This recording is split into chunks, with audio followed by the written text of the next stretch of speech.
Welcome to my channel. Hi everyone, welcome to my channel and welcome to Vlogmas Day 13.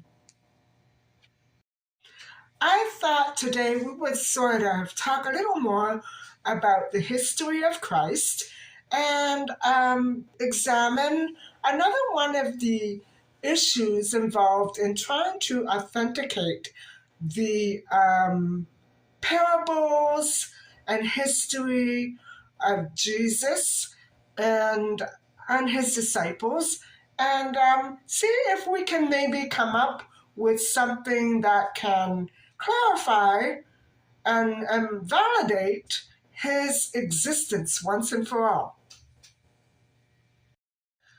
So we are going to try to validate, or how should I say this? We are going to examine the myth of Nazareth and try to debunk it as being merely a myth and try to validate its authenticity.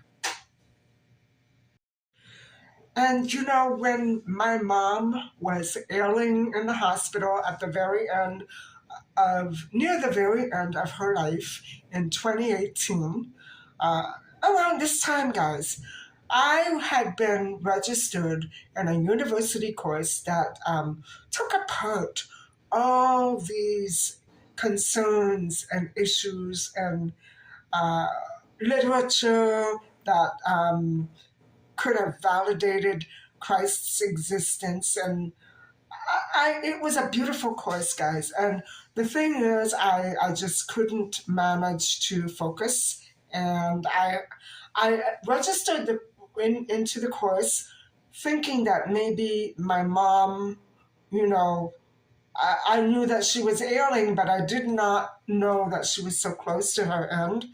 And so once I found out what was really going on with my mom, I had to drop the course, and I haven't been back since. But if I ever do go back, I want to start by picking up that same course.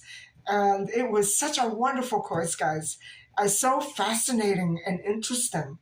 And I was reading documents that managed to sound just like the Bible. These documents were written by the same people, the same men and scholars who wrote the Bible. And so last time I mentioned that Matthew and Luke are considered the two of the most accurate writers regarding the history of Jesus. Now, Matthew spent years following Jesus Christ, and he benefited from, these stories that Luke, that Luke was kind of taking a diverse perspective of. But in any case, they both argued that Christ actually existed. And if there was anyone who would have been able to come up with evidence of that fact, it would have been Matthew and Luke. And Luke, of course, was a very clever and well-educated historian who he actually made it a point to deal only or specifically with people who knew Christ, with people who spoke to Christ, and with people who witnessed the things that he said and did. And so it makes it all the more, for me, authentic. And so our reading and understanding of the Bible in terms of the nativity story suggests that it contains the historical context that actually fit into the real traditions and customs of what we know about that part of the world during that point in history. So much matches up. And so what we're trying to do here, or at least what I'm trying to do, is trying to figure out how credible the nativity story is by examining certain connections along with the archaeological evidence from the regions where the nativity allegedly took place. And so there is a myth that the town of Jesus was invented. And what I'm referring to is Nazareth. And so there, however, is very little archaeological evidence of the existence of a first century Nazareth when these Bible stories were actually written. So it's kind of hard to determine from that point of view that this town of Bethlehem and Christ actually did exist. However, guys, and this is why I'm so fascinated by the archaeological sites in Egypt and in Israel, because recent archaeological evidence has discovered that the biblical record,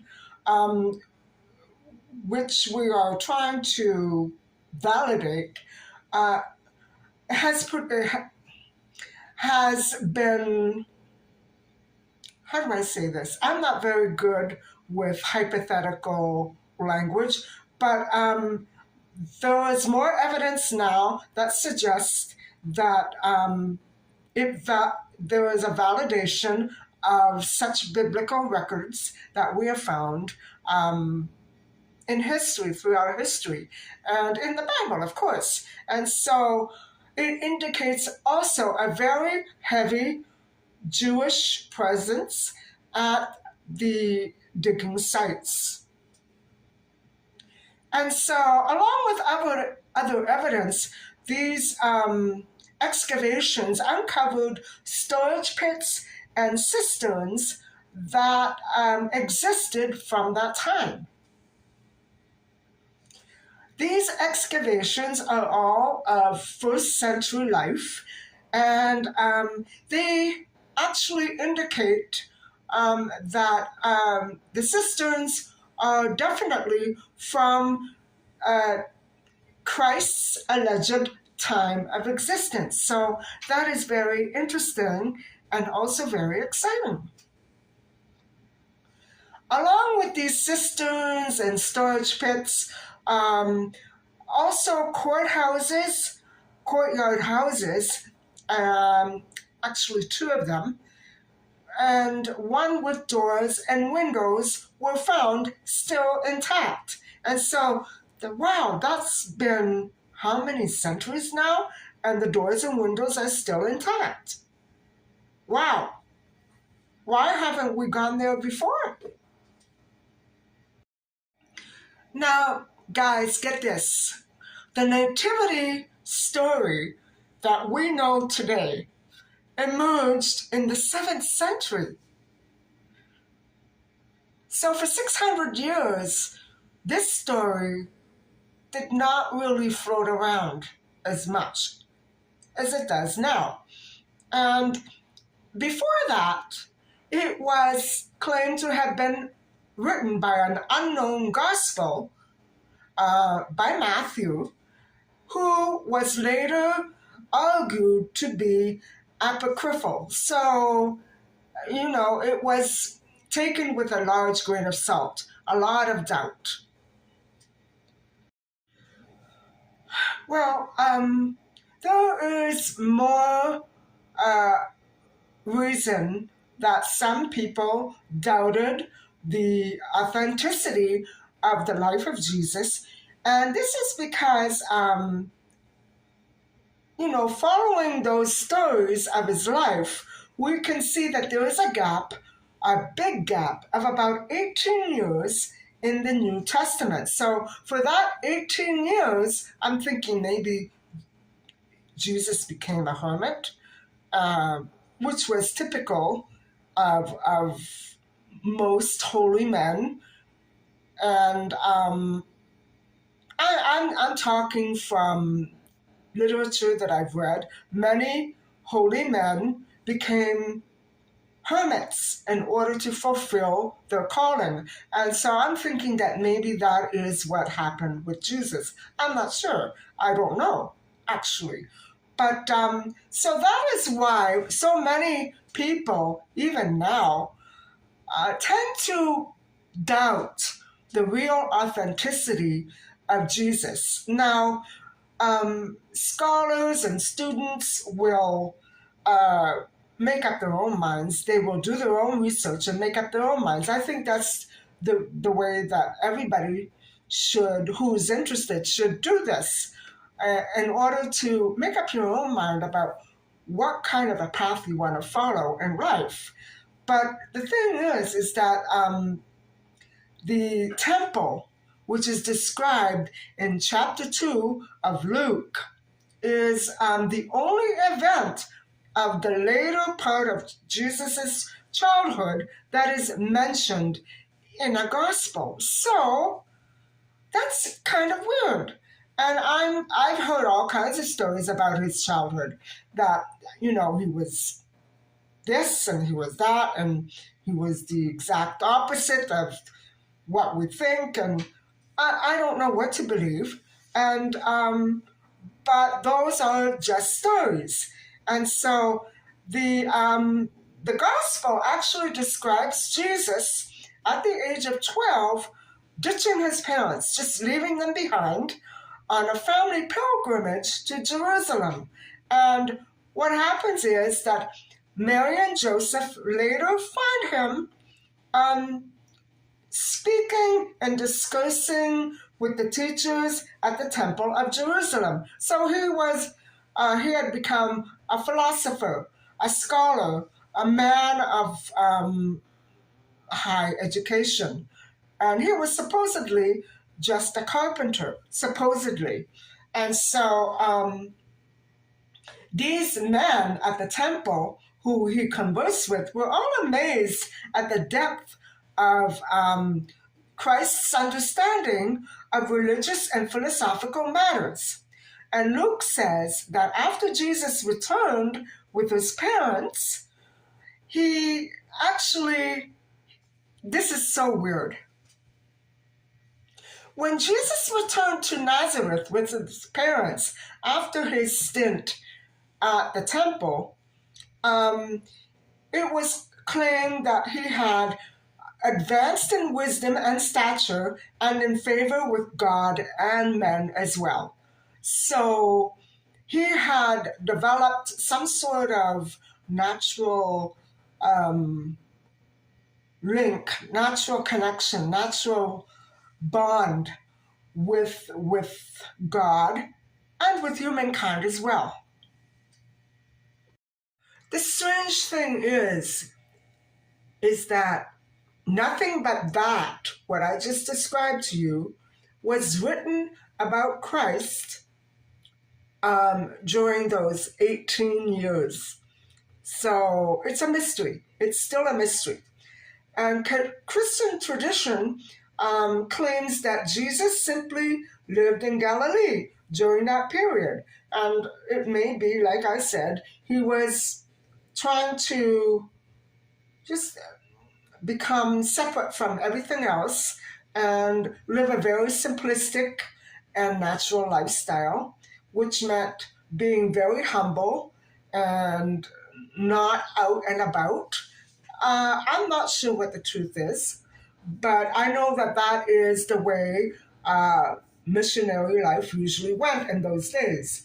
And so modern scholars claim that there is little historical information to determine exactly what did happen during those missing 18 years. So we have that gap that lies at the bottom of all this mystery, and for some doubt, for others it's validation that he definitely was a man called Christ, and that the scriptures that talk about him, they talk about a real person and not a myth.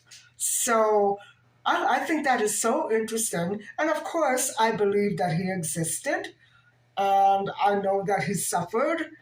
I know that he was well loved, and also many people had animosity towards him. So it was all political, guys. And what I'm saying is, I just don't know what happened. The literature that is out there is not that clear, and nobody can determine for sure what actually did transpire in Christ's life after his late childhood.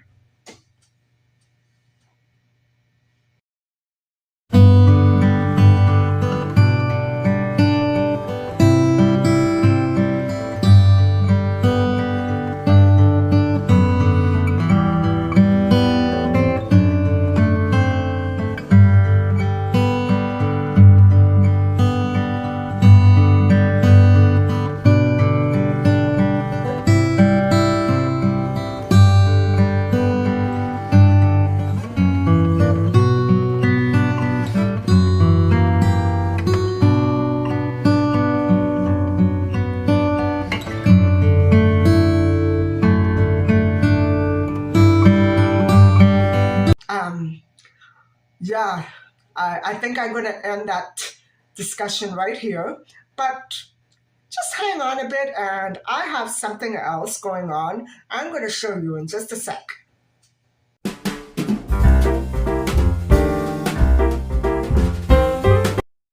Hi, I'm back. So what I have here is a dollar store beverage, and actually it's 3 beverages in one package, and they are beverages by Nestle Carnation, and one of the flavors is the Aero S'mores, the other one is Turtles, and this one here is my favorite. It's After Eight Mint. And so you know what we're going to do? We're going to taste test them. And we're going to find out which one of these is the best. I'm already biased, and I'm probably going to end up picking this one, but I'm keeping my mind open. I'm not a fan of sweet flavors, but I think during the holidays I'm willing to taste a little here and there. I prefer things like the drink I made you the other night. I like spicier and tastier things. I'm not into too much of sugary things. So anyway, let's open this up and see if we can begin this taste test. So I believe there are a few of each, and here is the one by S'mores. Aero S'mores. And so what I'm going to do is I'm just going to cut a little bit and pour a tiny bit in because I don't want to drink the whole thing. I'm going to get sick. So I'm going to take one of each, and I am going to put them in a little cup and taste all of them. I'm going to test them all, and we'll see which one is the best for me.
So this one is the Aero S'mores.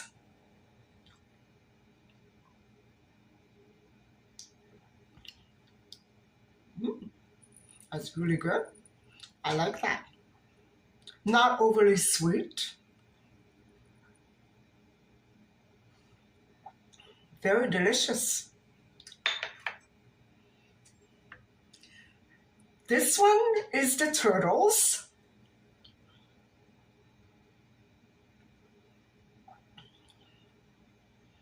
That one's good. I definitely taste the nuts in this one. It's got a very good flavor. I like it.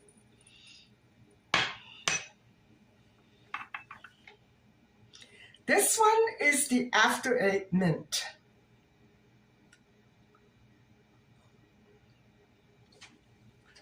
I love it. I love it. Oh, I love that one. So, the runner-up is the turtles. It's got a very rich and earthy taste, and I love the nutty flavor. But this one, for me, really does it. And I would love to have this in my coffee every morning. It's so delicious. Oh, I love it. So everybody, this brings us to the end of Vlogmas Day 13. I hope you found my little tidbits about Christ interesting and inspirational. I encourage people to research on their own. There's a lot written out there, and it's also fascinating. I also hope that you enjoyed watching me taste test these wonderful chocolate drinks. And please stay tuned for more. I'll probably be trying to come out with some other drinks or taste testing. I'm not sure what's going to happen, but I'm really planning and hoping on making it to day 25 at least. So thank you so much for listening and watching.